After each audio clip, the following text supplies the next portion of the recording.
Choc.ca présentera une soirée où joueront les meilleurs projets de la relève montréalaise dans ce bar mythique du plateau Mont-Royal. Pour plus d'informations, consulte notre site web Choc.ca ou la page Facebook du Quai des Brumes. C'est un rendez-vous?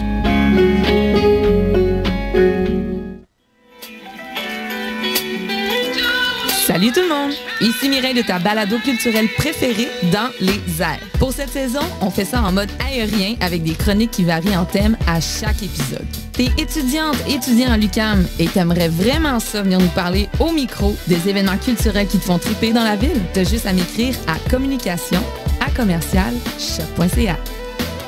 À bientôt!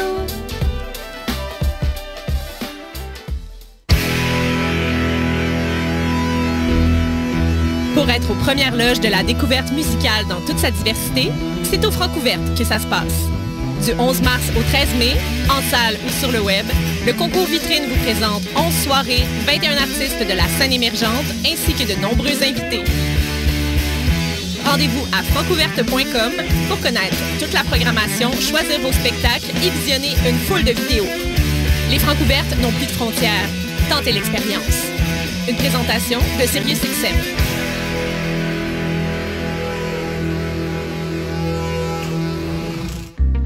Salut, ici Annick Desmarais. Je vous invite à l'émission Dans les coulisses de l'histoire qui donne la parole aux chercheurs et chercheuses de la relève. À travers des échanges à la fois sérieux et amusants, découvrez leurs récentes trouvailles en histoire et en patrimoine urbain. L'émission Dans les coulisses de l'histoire, c'est sur choc.ca.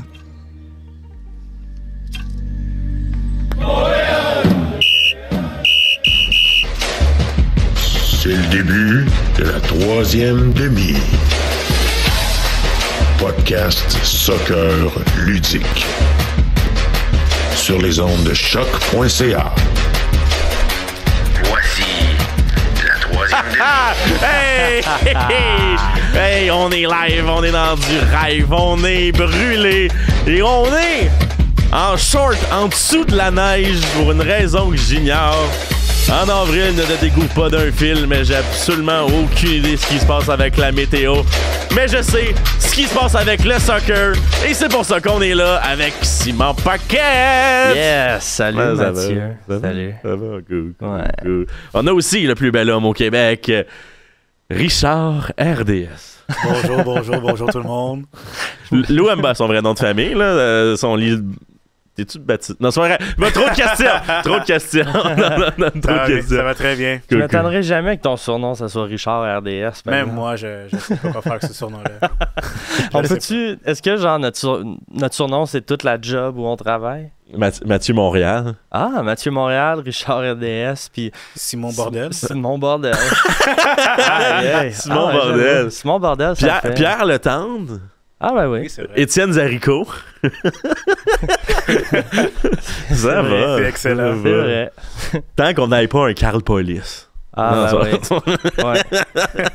Ben oui. Hey, on a-tu des shout-outs, quelque chose? Electric Fabrics? Ben tu le sais déjà, mais je vais pas me répéter. Donc, Electric Fabrics, allez voir leur page TikTok, Facebook, Instagram. Puis ils ont même fait un show la semaine dernière au 164 Lounge à Saint-Jean. Et en voyant les photos, c'était pas mal assez électrique. Malheureusement, j'ai pas pu y être parce que je travaillais, mais j'ai eu des bons commentaires de la part de mes amis en disant que c'était vraiment bon. Donc, prochaine représentation, je sais que c'est à Montréal le 12 mai, mais c'est pas encore officiel. Mais si vous êtes à Montréal, pointez-vous. Je vous force de venir cogner à votre porte pour aller voir mes amis. Fait que allez-y. Yes, puis j'ai entendu dire qu'elle allait peut-être refaire aussi notre musique ça, c'est d'intro. En discussion. Ah ouais, hein? Hey, au nombre de plugs qu'on leur a fait, là. Ben là, écoute, même Étienne les connaît. Fait que Pour vrai, il devrait nous faire une toune puis nous donner 600$. Ah ouais. Au point t'en as parlé. Minimum. J'espère, je vais leur en parler la semaine prochaine. Mais Simon, toi, ton côté? Ouais, peut-être un petit shout-out à... Moi, dans la vie, je suis un coach d'impro. Fait qu'un petit shout-out à mon équipe, la live du Cégep du Vieux-Montréal, que je coach cette année et qui ont officiellement gagné la bannière d'équipe championne de la saison. Félicitations. Une première pour la live depuis les années de Arnaud Soli. Ça, c'est-à-dire genre 2009? Ouais, ça fait entre 10 et 15 ans là, quand même. Et là. Ouais, de l'eau a coulé sous les ponts. Puis mettons, là, hier, c'est qui arbitrait? C'était toi, Mathieu, qui arbitrait. C'était amazing! Là, certains qui nous écoutent vont peut-être dire collusion et corruption. On se connaît. T'as fait gagner mon équipe, mais non. Non, le public a décidé. Et voilà. Moi, j'ai été avec impartialité tout le long. J'ai fait des comptages. C'est vrai. Et ça finit 7-5, là. C'est pas 10-2. Là. Non, effectivement. Non. Très fier. Tout a été respecté, puis j'aurais eu aucun mal que si ce serait l'autre équipe qui l'avait mérité. Ouais, moi non plus. Exact. Tout. Pareil. Fait que, ouais, shout-out à eux, à mes petits cocos en jogging. Bien content. Let's go. Yeah. Moi, ça va être l'esquisse. Ah ben ouais. Le rêve et l'étincelle, mais pas la virtuelle. Bon, OK. Toutes les autres équipes du Vieux-Montréal. Ça marche. Ben non, j'ai pas de shout-out, mais on va commencer ça. Une petite nouvelle brève. Ouais. Êtes-vous prêts, là? Oui. On est prêts. Kei Kamara vient de signer à son 11e club MLS. Oh, Yeah! Yeah! The Living Legend. Je pense que j'avais fait le calcul l'autre fois, il a joué pour genre 46% de toutes les franchises. C'est-tu un record? Ben, je veux dire, de la MLS, oui, c'en est un. Mais est-ce que c'est un record dans le monde, Un mettons? record Guinness. Ouais. Tu veux dire de clubs différents? Ouais. D'après, ben, tu sais, là, il y en a 11. Il a aussi joué en Europe. Ouais. Il a été prêt. Il a joué en Norvège aussi. Il a joué en Angleterre. Il y a 3-4 clubs en Europe. Fait que mettons qu'il était un genre de 15. Ouais, dans les alentours de. Mais je me rappelle qu'on avait on a déjà eu un grand voyageur avec le CF Montréal aussi, là. Ah ouais, vas-y. Issei Nakajima Farhan. Issei Nakajima Farhan. Regarde, moi, mon bold guess, c'est Issei Nakajima Farhan. S'il n'y a pas plus que 15 clubs, regarde, on arrête puis on donne le record. On va juste donner le record à Kei Kamara. OK, on va checker. Oh, c'est du solide, là. Oh, tabarouette. OK. 1, 2, 3, 4, 5, 6, 7, 8, 9, 10, 11, 12, 13, 14, 15, 16, 17 clubs pour Issei Nakajima Farhan. C'est incroyable. Ouais, moi, c'était mon premier gars qui a popé in dans ma tête en pensant de vagabond. Club Shooter. J'étais en train de googler pendant que tu faisais le comptage, puis le record est à John Burridge, qui a fait 29 clubs. Puis en deuxième position, c'est Rivaldo avec 15 clubs. Fait que peut-être que le top ou un Rivaldo. Rivaldo, 15 clubs. Okay. Je pourrais pas dire, mais c'est un article quand même qui a été posté il y a quelques années. C'est en 2020. Fait que peut-être qu'il n'avait pas encore fait le compte. Ok, non, il a joué pour un club de. Ok. 14 le vrai compte. Ben, regarde, puis je pense doit pas être loin. Là, il compte pas son club jeunesse, les clubs jeunesse de Tokyo et de Crystal Palace. C'est fort. Fait que là, on tomberait à 14. Mais quand même. Ben, 29 clubs, faut le faire. Là, 29 clubs? Imagine déménager 29 fois. Je comprends pas. Pense à ta famille, tes enfants aussi qui doivent ce gars-là, il a pas d'enfants. Ouais, je te l'annonce. Non, c'est clair. By the way, j'ai une nouvelle brève pour vous autres avant qu'on switch puis qu'on continue à parler de Kei Kamara. Mais allez écouter l'épisode de cette semaine des 3 Lions. Oh, je l'avais, mais vas-y. Ah, pardon. Oui, cette semaine, les 3 Lions, je pense que c'est pour le spécial du 1er avril, peut-être, mais je suis pas certain. Moi, j'ai écouté l'épisode, vous l'écouterez peut-être aussi, vous autres, les gars. C'est le meilleur épisode des 3 Lions de tous les temps. C'est de tous les temps. Ils ont jamais topé ça, je crois. Non, exact. Justine fait un top 5 qui a pas de bon sens. Justine était spéciale. Bruno a rarement particulièrement joli. Ouais. Effectivement. Particulièrement joli cette semaine. Bruno a rarement été aussi pertinent. Étienne était allumé comme pas un. Vous irez écouter ça. C'est un grand épisode des 3 Lions. Sur toutes les plateformes Spotify, YouTube. Allez l'écouter. Petit shout-out à nos amis, puis en même temps, vous allez comprendre en écoutant l'épisode pourquoi c'est un épisode fantastique. Ouais, on est un peu biaisé. Bon! Ben oui, mais notre compétiteur au titre de Issei Nakajima Farhan est John Burridge avec 29. Kei Kamara, LAFC. C'est pas mal sûr que c'est une bouée de secours en attendant le mercato d'été. En attendant Olivier Giroud. C'est vrai qu'ils ont déjà signé Olivier Giroud, puis c'est aussi une belle façon de possiblement terminer ta carrière sur un titre. Penses-tu qu'il s'en veut, Kei Kamara? Pour, mettons, l'histoire de Montréal, là, dans le sens que Montréal lui avait offert une année de plus. Bon, ouais, mais avec une diminution de salaire, on va le rappeler. Hein. Mais quand même une année de plus, puis surtout un poste comme entraîneur après s'il voulait. Penses-tu qu'il s'en veut? Je penserais pas, non. Étant compétiteur, je pense que le fait d'aller jouer dans une meilleure équipe, des meilleures conditions, meilleure exposition, aussi au niveau familial, peut-être qu'il se rapproche de sa famille, du côté mais de aussi, sa femme. Aussi, le gars, il a joué pour tellement de clubs qu'il a mis sa carte d'affaires partout. Je pense pas qu'il y a de problème à devenir coach après. Là. Mais tu sais, Montréal, là, il était à Montréal hier. Là. C'est son 3e club depuis. C'est fou, là! Écoute. C'est son 3e club depuis qu'il a quitté Montréal, puis il y a probablement encore des chandails floqués Camara dans le magasin du CF Montréal. Là. Genre en vente de. Mais en fait, je sais pas s'ils ont eu le temps des floqués. Ouais, c'est vrai. Ça a tellement été rapide. exact. Je sais pas, je me dis. Mais je pense que c'est une belle façon. Mettons, parce que on va pas se mentir, LAFC ont peut-être une option sur le site, comme à chaque année depuis leur rentrée. Ouais. Je pense pas que c'est les favoris, mais ils sont dans le top 5 des favoris, assurément. Ah, c'est sûr.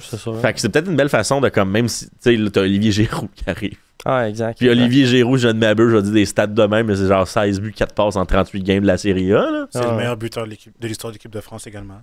Oui, aussi. Non, il va arriver, puis il risque de manger la MLS. Et un ancien de Montpellier. En tout cas, ça, c'est juste un petit édito de ma part. Petit parti pris ici. Petit parti pris. Mais oui, c'est quand des choses qui arrivent. mais non, mais c'est ça, fait que, tu sais, il va probablement finir sa carrière. Mettons, s'il gagne un titre, finis ça là-dessus. Excusez, j'ai un appel. Puis ça va être ça. Belle carrière avec beaucoup de clubs, puis beaucoup de buts, hein? Ouais, complètement. Puis aussi, on se rappelle qu'il y a eu genre 2 passages à Columbus aussi, puis des affaires-là, en tout cas. Ouais, dès qu'il est revenu de l'Angleterre, en fait, il est passé à Columbus, ensuite il est reparti ailleurs pour revenir après. Mais, ouais. Puis tu sais, moi, je suis un fan de MLS depuis quand même un moment, mais il y a une certaine époque où je le suivais beaucoup moins, puis je me rappelle... Tu sais, que Camara, il m'avait vraiment tombé dans l'œil quand il jouait à Vancouver. Puis j'étais comme, il est donc ben bon. Puis tout. Puis là, je l'ai vu dans une autre équipe. Puis j'étais comme, il est plus dans cette équipe-là. Je veux juste aller voir, tu sais, mettons, quel prix il a coûté et tout. Puis là, en googlant, j'étais comme, il a fait 8 clubs depuis qu'il est parti de Vancouver. Moi, j'avais même pas réalisé. Tu sais, je suivais tellement pas ça assez assidûment à cette époque-là que quand j'étais comme, OK, ce gars-là bouge de club. Mais moi, dans ma tête, ça doit être un enculé. Là. Mais finalement, je pense pas. Je pense que c'est juste un gars qui a pas vraiment d'allégeance. J'ai toujours connu que Camara, je me rappelle la première fois que j'ai vraiment remarqué. C'était Colorado, Montréal. 3 buts, une passe. Moi, je recule un peu dans le temps. C'est dans l'époque où il jouait avec Sporting Kansas City. Oh, ouais. Avec Graham Zusi, Jimmy Nielsen dans les buts. C'était une énorme équipe. C'était comme littéralement une dynastie en MLS. Ouais. Puis justement, c'est à ce moment-là que Camara est parti en Europe. Ouais. Exactement. J'essaie de voir c'est quoi l'équipe. Il a quand même joué 110 matchs. 110 matchs à Sporting KC. Là, c'est 3 saisons? C'est quand même pas mal, 110 matchs. Là. Ouais, en tout cas. Puis Montréal, on est officiellement dans son top 5 des équipes avec qui il a le plus joué, avec 39 matchs. Qui est l'équivalent d'une saison. Ouais, genre. 38 à Colorado, 59 à New England. 47 à Columbus. En tout cas, il est fascinant. C'est ça. Là, on perd du temps sur Kyle Camara, mais quel gars fascinant. Bon, on a un commentaire TikTok. C'est la fête de John. Il a 35 ans. Bonne fête. Bonne fête, John. Happy birthday, John. Il avait écrit en anglais. D'après moi, il n'est pas dans le bon chat. Ah ouais. Ça me fait rire. Ça me fait juste rire. Sinon, le Wildcap, ça va bien. Puis aussi, j'avais oublié, mais depuis le début de l'année, Vanni Sartini était suspendu, hein? Ouais, c'est vrai. C'était sa première game samedi passé, puis ils ont encore gagné. Ouais.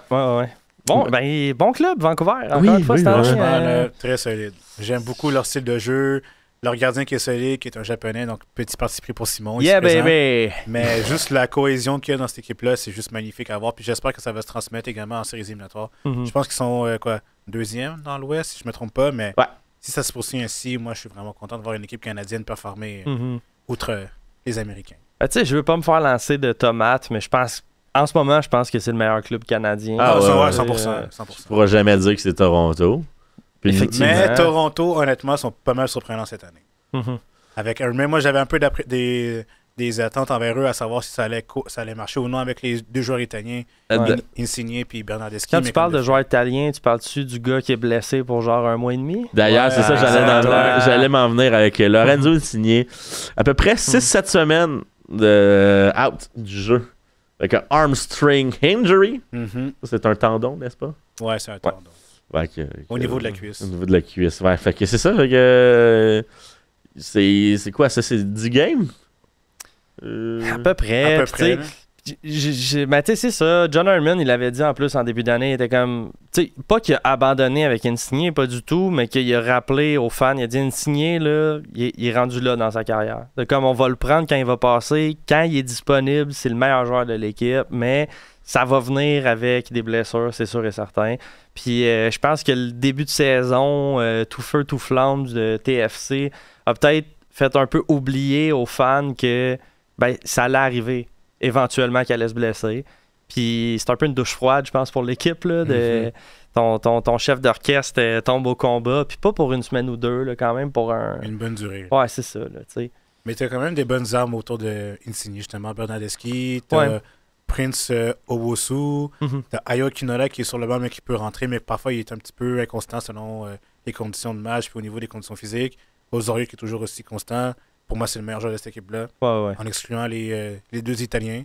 T'as même Jackie Marshall-Rudy qui prend de plus en plus d'aisance à sa position. Honnêtement, j'étais vraiment content de le voir parce qu'on avait tellement d'attentes envers lui, comme quoi c'était le joueur qui allait possiblement aller en Europe. Là, tranquillement, il montre pas mal le potentiel qui était voué en lui. Donc, bon augure pour la suite pour Toronto, malgré quelques lacunes en défense, selon moi. Sean Johnson? Ah, ça se passe bien cette année, il me Ouais, semble. mais moi, je suis pas convaincu encore. OK. Encore? Je comprends.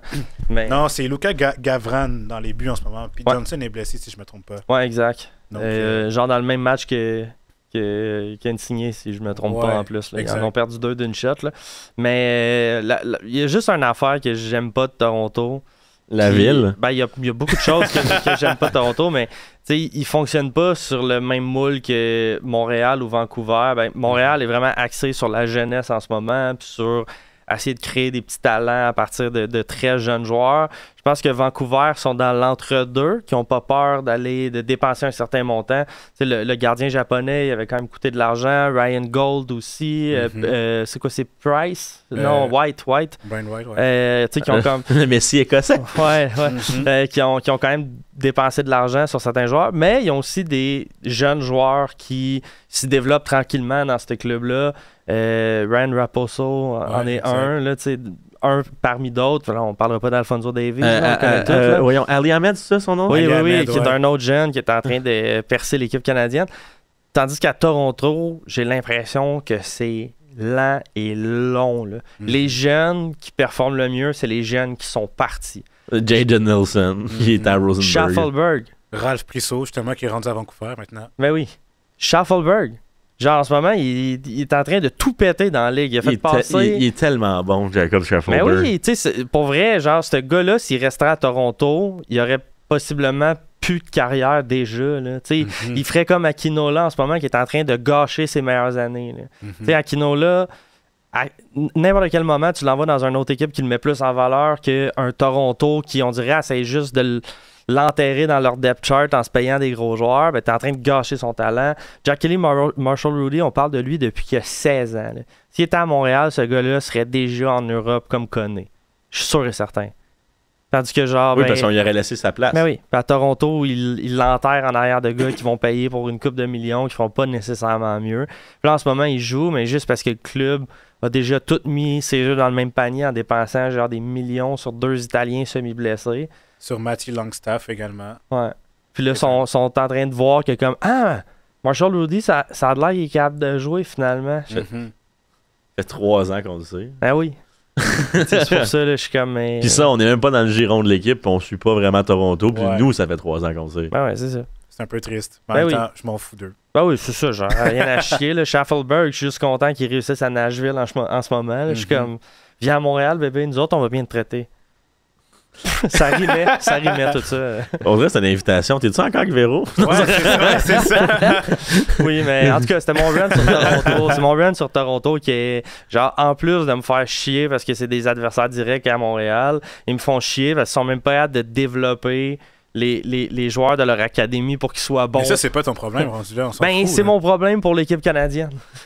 Dans le sens que si tu regardes, mettons, la pépinière de talents au Canada, on se cachera pas, la plupart des talents vont Viennent tous venir... d'Ontario, ça, c'est viennent sûr. pas mal tous de l'Ontario, tu sais, ils vont venir de cet endroit-là, mais c'est pas normal que la plupart des talents qui viennent de Toronto, qui sont sortis, c'est parce qu'ils ont joué dans le club de... Ne joue pas à Toronto. Ben, ouais. ils jouent pas à Toronto, ils jouaient, tu sais, dans le club du coach de Forge. Ouais, là. Stigma. là. Ouais, Sigma FC. ouais. Sigma FC, tu sais, eux, ils ont formé plein de super bons joueurs. Puis comme, ils sont dans le cours arrière du TFC, puis ils ont tous laissé partir. Là. Ben, thank you, là, tu sais, grâce à ça, on a Alistair Johnston pour des peanuts, puis Kamal Miller, mais genre, c'est tous des gars qui auraient sûrement trouvé ça le fun de défendre les couleurs de Toronto. C'est pas moi qui va chialer, mais ça fait chier Je comprends. pour le Canada soccer en entier. Bref, c'était mon petit rant. J'avais pas de chronique, mais c'était ça. C'était 3 C'est minutes parfait. sur Fuck TFC. C'est parfait de même. Ça va être ça. Ah C'est- ouais. ça va être ça le nom de l'épisode. là. Fuck TFC. Destination Voyage Toronto. Je sais pas. Là. Ouais. Je sais pas. Sinon, regarde, on a eu des petites signatures en MLS. Yamil Assad, ça doit faire 15 ans qu'il est en MLS, mais qui a 26 ans. Mhm. Non, mais il jouait à des CU, il y avait genre 15, ça n'avait pas rapport. Là. Il joue avec Acosta, mais il va retrouver encore Acosta. Il retrouve Acosta, ouais, c'est ça, il signe à Cincinnati. On a fait... quelqu'un a fait les 3 lions. Quelqu'un. Sinon, ça j'ai trouvé ça intéressant. Je sais pas, certains disaient que c'était confirmé, disaient que c'était l'était pas. Carlos Avignon serait le nouveau Sporting Director de San Diego. Ouais, j'ai Ok. vu ça. Il est Qui est pas- en ce moment le directeur sportif de l'AS, mais en fait le directeur technique de l'AS Monaco. C'est pas rien, ça. Très cool. Et sinon, il a travaillé au Cercle Bruges et Club América. Il y a des bonnes connexions, justement. Quand tu passes à Monaco, clairement, tu as des bons joueurs que tu peux ramener de l'académie. Je sais que l'exemple parfait, c'est Kylian Mbappé, là, qui Ouais. est passé par l'académie de l'AS Monaco, mais tu as quand même des bons jeunes joueurs qui sont passés par là, qui jouent actuellement au club, comme Elias Ben Seguir, qui est pour moi, c'est l'une des pépites à suivre Mhm. en Ligue 1. Ouais. Et je sais que dans ce club-là, il y a des acquisitions qui ont été faites, justement, avec deux joueurs danois, si je ne me trompe pas, qui sont passés pour Nordgard, avec Mhm. le petit logo des sponsor DHL là, sur le maillot. Là. Ouais. Ouais, ça, c'est une bonne équipe qui accueille pas mal de joueurs ghanéens qui sont connus à travers le monde. Ben oui. Mais des très bonnes acquisitions. J'espère que ça va cliquer parce que avoir leur projet de jeu, j'ai vu qu'ils voulaient s'orienter comme un peu comme l'Ajax de l'Amérique du Nord. Ouais. Donc, quand même, avoir des bonnes ambitions, pourquoi pas. Mais tu sais, quand tu as une bonne académie autour, des bons jeunes joueurs, une bonne structure, c'est de bon augure pour la suite. Ouais, c'est vrai. Contrairement à TFC. Exactement. Voilà. L'exemple contraire. Ouais, exemple On les contraire. lâchera jamais. Hein? Non. Non, moi non plus. Fuck Toronto. Ouais, fuck Toronto. Reece James du côté du Real Madrid, avez-vous vu ça passer? Des petites rumeurs? Moi, j'ai vu des rumeurs, mais j'ai pas vu que c'était au Real Madrid, par contre. Ouais, ça serait le Real Madrid. Mon Dieu. Ah, j'ai même pas vu ça passer. Ça serait incroyable. Moi, perso, je prendrais Davis au lieu de... Ouais, mais d'après moi, c'est les conversations avec le Bayern vont pas aussi bien. Ou avec Davies, là. Mhm. Fait qu'ils se trouvent déjà un plan B. Ou ils font de la pression. Fait comme, tu veux niaiser? Nous autres, on va avec ce gars-là. Le seul hic avec Reece James, c'est qu'il se blesse tout le temps. Avec le Real Madrid, t'as des matchs tellement intenses pendant quasiment 3-4 mois, jusqu'à l'été, Ligue des Champions, la Super Cup. C'est tellement drainant. Puis j'espère que Reece James va finalement se rétablir à sa pleine forme, parce qu'honnêtement, quand Reece James est en forme, il est injouable. Ah, ouais. Inarrêtable. Exactement. Ouais, complètement. On est toujours 8e dans le Power Ranking. Yeah. On va le prendre. Ben oui. On va le prendre. Joel Waterman, mis à l'amende. What? What? Savez-vous la raison pourquoi? Pourquoi? Parce que, ouais. Il n'a pas quitté le terrain dans un délai raisonnable. Ben, c'est cave. Puis pourtant, il avait pas à quitter le terrain. C'était même pas un rouge! C'est ça. C'était même pas un rouge! Il se fait donner Il un avait rouge. raison! Il se fait donner un rouge, il reste sur le terrain pour s'obstiner. Finalement, il a raison, il transfère ça en jaune, mais il lui donne une amende parce qu'ils font t'as pas pris trop de temps pour sortir du terrain. Comment? Le montant de l'amende n'a pas été dévoilé. Ben non, ça va être payé par le club, ça. Là. Ça va être des peanuts. J'ose espérer que le club Ah oui. va le couvrir. Ah Surtout oui. qu'il avait raison. Ben oui, c'est ça. Là. Puis il a probablement sauvé un but. C'est vrai. C'est vrai. D'un moment où c'est qu'on était encore dans la course, si je ne m'abuse.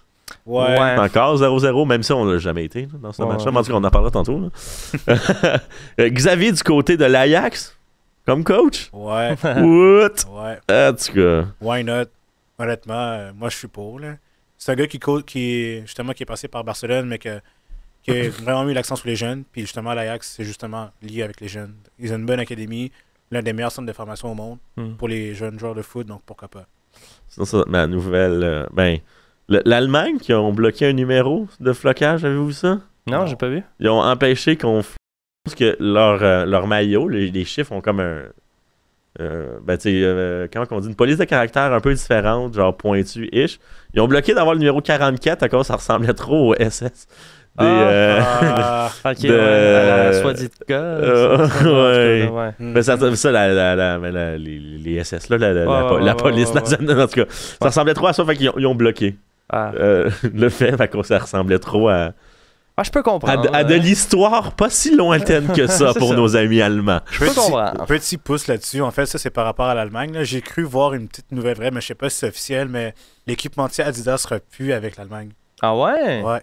Ça va être rendu Nike. Ah ouais? Ça faisait longtemps qu'il était avec Adidas en plus. Ouais, puis Adidas, c'est pas... C'est allemand, hein? Ouais. Ah, ok, voilà. Donc, c'est une énorme page d'histoire qui va se tourner, mais je sais là. pas si c'est officiel, mais j'ai cru voir ça sur un TikTok de Elisha Edouard que je parlais justement il y a quelques semaines avec Lux comme en entrevue, là, mais il parlait justement du divorce entre Adidas et la sélection allemande.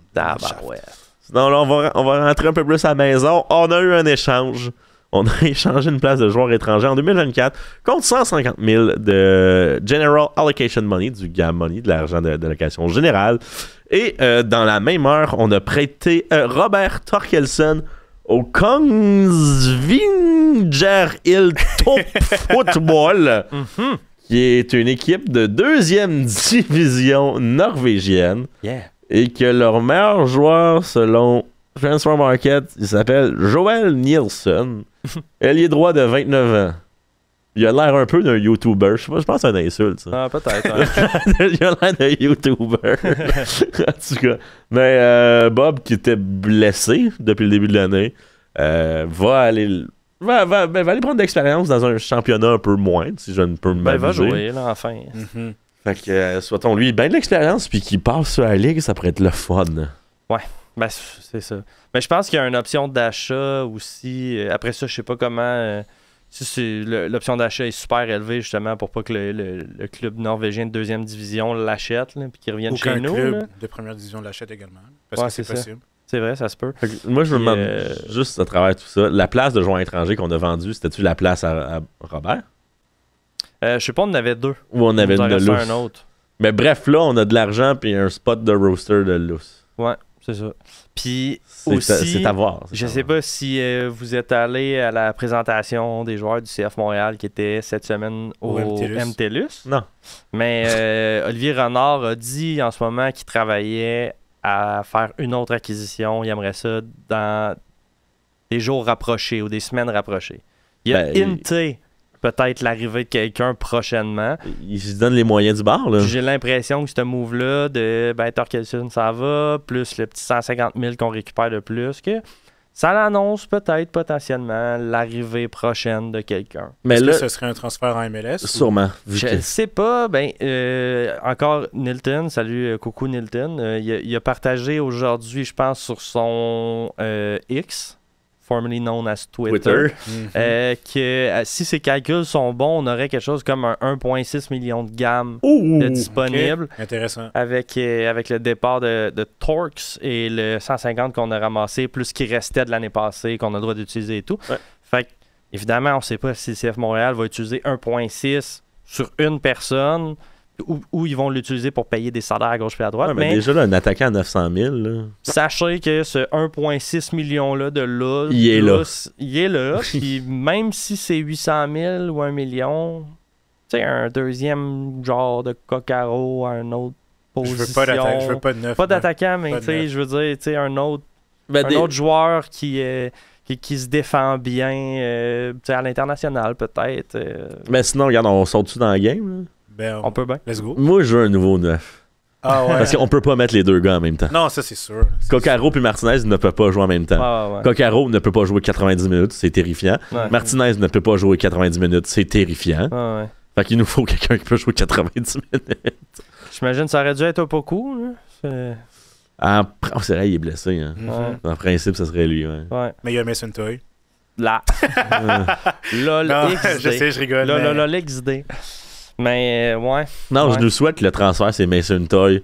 1,6 million contre quelqu'un. C'est vrai.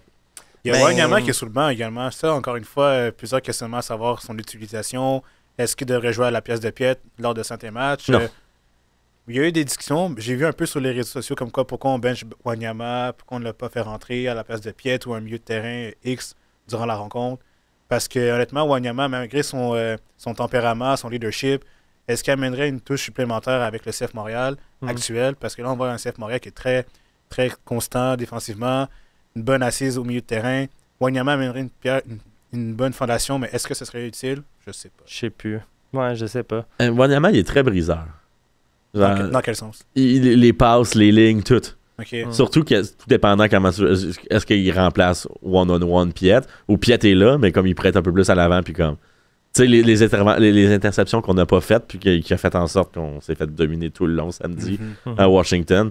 Ça aurait peut-être changé un peu le momentum du match là-dedans aussi. On sait pas. Là. Ouais. On est dans les six sur un big time parce que Ouais. c'est Moi, déjà passé. Je vous le cacherai pas, j'ai pas pu voir le match. J'ai regardé les highlights après, mais de ce que j'ai cru comprendre, la deuxième demi était meilleure que la première, mais la première, c'était comme un désastre. Ouais, on s'est fait dominer. La première, je me rappelle très bien. Genre, à 40e, j'étais comme si on survit jusqu'à 45e, on fait des ajustements, on va peut-être s'en sortir avec un point. Mhm.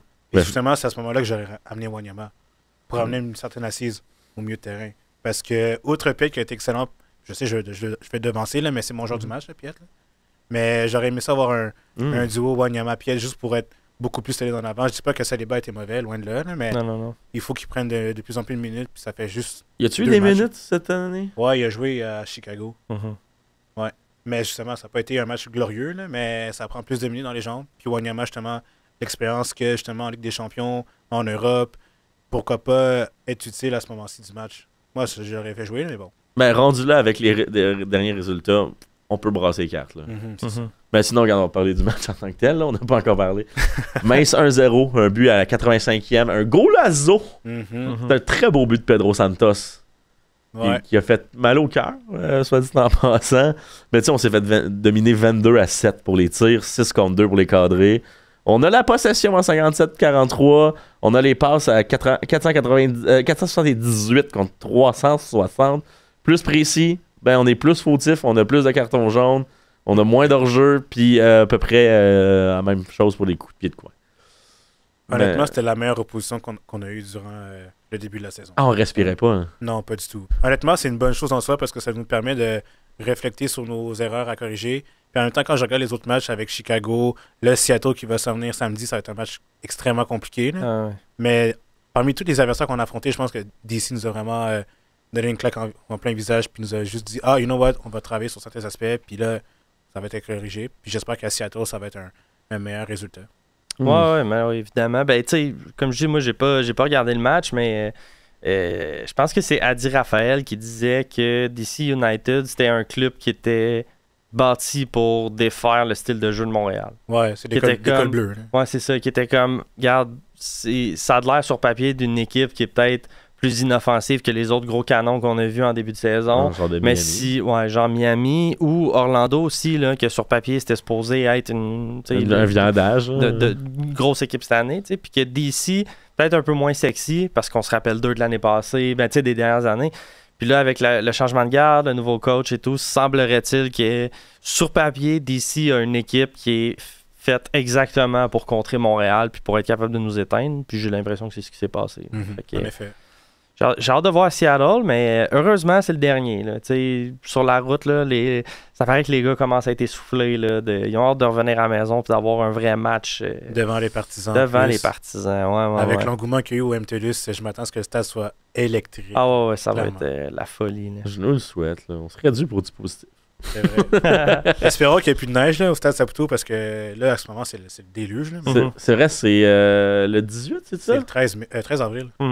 Ça a le temps de fondre. Là. Ok, c'est dans une semaine. Ouais. Ah. Ouais, monsieur. J'ai des billets, soit dit en passant, mais je suis clueless de même. Là. Toi, ton joueur du match, c'est Samuel Piette? Ouais, Samuel Piette, ouais. Justement, par rapport à son volume de jeu, ce qu'il a amené sur le terrain, son leadership.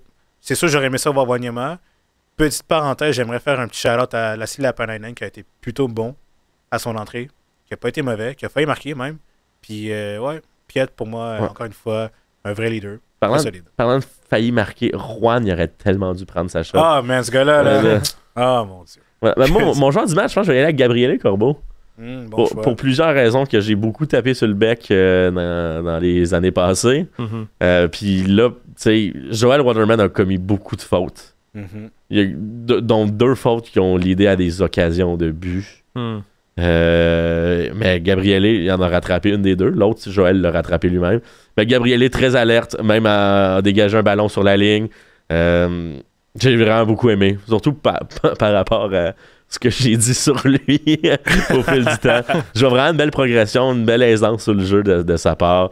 Puis comme, je m'excuse Joël, mais comme Gabriele prend de plus en plus de confiance, là. Que notre vrai général, c'est peut-être plus Gabriele Corbeau que Joel Waterman. Je suis pas prêt à dire ça non plus. Bientôt, moi. Je serais pas prêt. Perso. Moi, on s'en reparle dans 10 matchs. C'est parfait. on s'en reparle dans... À voir. On s'en reparle dans 10 games. Est-ce que t'avais... Il nous reste environ 9 minutes. T'avais-tu une petite chronique pour nous autres? Sinon, regarde, on termine en musique, ça va être ça. Ouais, j'ai un petit truc de préparer. Ça a été vraiment rapide, là. Parce que j'avais des projets à côté, mais j'ai fait un petit joueur qui ont été achetés sous la loupe qui performent très bien dans leur club en MLS. Donc le premier, c'est Luca Aureliano, qui joue avec FC Cincinnati. On se rappelle que Alvaro Barreal est parti au Brésil. Puis il fallait compenser ce poste-là. Puis justement, Luca Aureliano compense totalement. Justement, c'est le même profil. Okay. Dans le sens, il joue... Ce qui est drôle, c'est que j'ai au même club que lui en Argentine avec Vélez Sarsfield. C'est son regen. Littéralement. un genre de doppelganger, si on veut. Puis même volume de jeu, très rapide, très virulent sur son côté. Je pense que même au niveau des statistiques, c'est celui qui a le plus de dribbles comparé à Barrea la saison dernière. Puis justement, ça complète parfaitement le style que Pat Noonan va amener avec le FC Cincinnati, qui est très vertical, qui aime aller vers l'avant.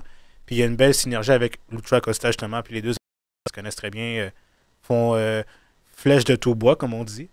Donc, belle acquisition faite par le FC Cincinnati. Puis je trouve que c'est une bonne chose en soi parce que même si c'est un joueur qui est en prêt, il y a la possibilité qu'il soit acheté. Donc, à suivre. Honnêtement, si vous avez un fantasy au MLS, petit scoop, allez le chercher rapidement.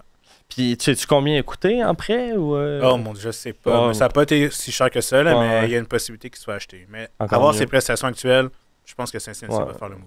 À moins que ça soit 20 millions pour l'achat. Non, peut-être pas. Ça devrait pas. Là. Ça devrait être on va peut-être faire comme une vente de garage. Vous dire, peut-être repasser tantôt. Exact. Je sais plus.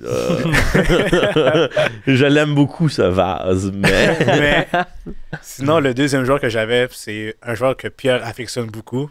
Que l'on salue, Pierre, qui est en Espagne en ce moment même. Avec sa chère... tendre copine Annabelle, que l'on salue. Que l'on salue aussi. Il s'appelle Fidel Barajas, qui joue avec le RSL, justement. Ah, ben oui. Ouais, très, très bon. Moi, le match qui m'a marqué, c'était contre Vancouver. Il a failli marquer un but, mais un but magnifique. Pour moi, ça a été le but de la semaine. Ça a été une reprise de volée, contrôle de sa cuisse, puis ça a touché la barre transversale. Mais juste son volume de jeu. À la base, c'est un joueur qui provient de Charlton, en USL, le Battery de Charlton. Yes. Puis là, il a été justement transféré avec le RSL. J'essaie d'aller chercher son prix, justement. C'est pour ça que je te regarde pas dans les yeux.